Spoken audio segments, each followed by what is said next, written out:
राधे श्याम। आशा है श्री राधा गोविंद की कृपा से आप सभी स्वस्थ होंगे। जैसा कि आप सभी अवगत ही हैं कि कल अक्षय तृतीया है, तो सर्वप्रथम आप सभी को अक्षय तृतीया की बहुत बहुत हार्दिक बधाई। भारतीय पर्वों में अक्षय तृतीया का विशेष महत्व है। अक्षय तृतीया यानी ऐसी तिथि जिसका क्षय नहीं होता। ऐसी मान्यता है कि अक्षय तृतीया के दिन जो भी शुभ कर्म किए जाते हैं उनका क्षय नहीं होता, अर्थात उनका अक्षय फल प्राप्त होता है। ये बात स्वयं श्री ठाकुर जी ने युधिष्ठिर जी के पूछने पर उनको बताई थी। इसी कारण इसे अक्षय तृतीया कहा जाता है। किसी भी नए काम की शुरुआत करने के लिए अक्षय तृतीया को बहुत ही शुभ माना जाता है। कहते हैं कि इस दिन बिना किसी मुहूर्त के कोई भी शुभ कार्य जैसे विवाह, गृह प्रवेश, किसी भी नए कारोबार की शुरुआत इत्यादि कर सकते हैं। अक्षय तृतीया के दिन माँ लक्ष्मी और भगवान विष्णु की पूजा अर्चना की जाती है ताकि पूरी साल माँ लक्ष्मी की कृपा बनी रहे। बहुत सारी पौराणिक घटनाएं अक्षय तृतीया से जुड़ी हुई हैं। अक्षय तृतीया के दिन ही भगवान विष्णु के अवतार परशुराम जी का प्राकट्य दिवस है।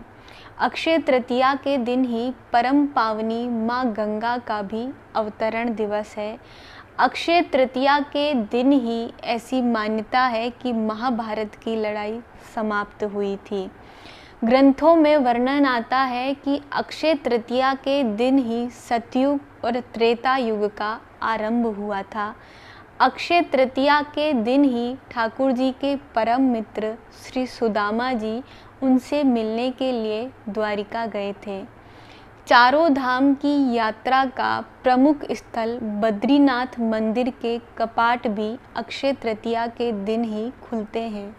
इन सब के साथ साथ ठाकुर जी के भक्तों के लिए अक्षय तृतीया बहुत ही महत्वपूर्ण है, जिसका भक्तों को पूरी साल इंतज़ार रहता है, क्योंकि साल में सिर्फ एक बार अक्षय तृतीया पर ही वृंदावन में बांके बिहारी के चरणों का दर्शन होता है।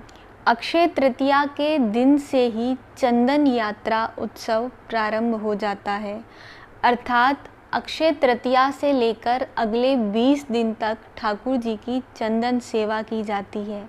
कहते हैं कि इस दिन से भीषण गर्मी का प्रारंभ हो जाता है और ठाकुर जी को गर्मी के ताप से बचाने के लिए उनको चंदन का लेप किया जाता है और ठंडी ठंडी चीज़ों का सेवन करवाया जाता है। अक्षय तृतीया पर विशेष रूप से खिचड़ी और इमली के पने का भोग लगाया जाता है। अगर आपके यहाँ पर भी श्री युगल विग्रह हैं या लड्डू गोपाल जी हैं तो इसका भोग लगाएं। युगल विग्रह को या लड्डू गोपाल को पंचामृत से स्नान करवाएं और उनका चंदन से श्रृंगार करें। एक और गूढ़ भाव अक्षय तृतीया से जुड़ा हुआ है। अक्षय तृतीया के दिन ही मीराबाई और ठाकुर जी का गुप्त रूप से विवाह हुआ था। मीरा चरित में वर्णन आता है कि जिस दिन मीराबाई का भोजराज जी से विवाह होने वाला था, उसी रात को मीराबाई के कुंज श्याम कुंज में ठाकुर जी ने मीराबाई के साथ विवाह किया था और प्रातःकाल इसका प्रमाण भी वहाँ सबको देखने को मिला था।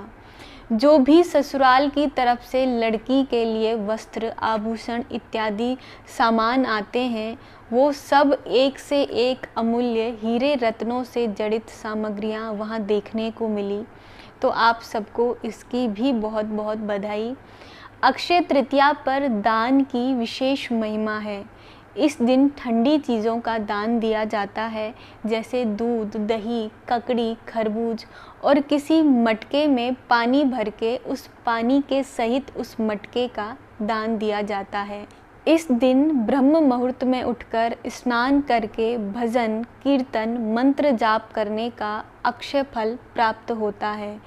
कहते हैं कि इस दिन मनुष्य अपने या स्वजनों के द्वारा जाने अनजाने में किए गए अपराधों की सच्चे हृदय से भगवान से क्षमा प्रार्थना करता है, तो भगवान उसके सारे अपराधों को क्षमा कर देते हैं और उसको सद्गुण प्रदान करते हैं।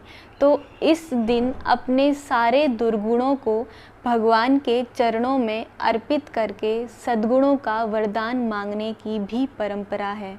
एक बार पुनः आप सबको अक्षय तृतीया की हार्दिक शुभकामनाएं। राधे श्याम।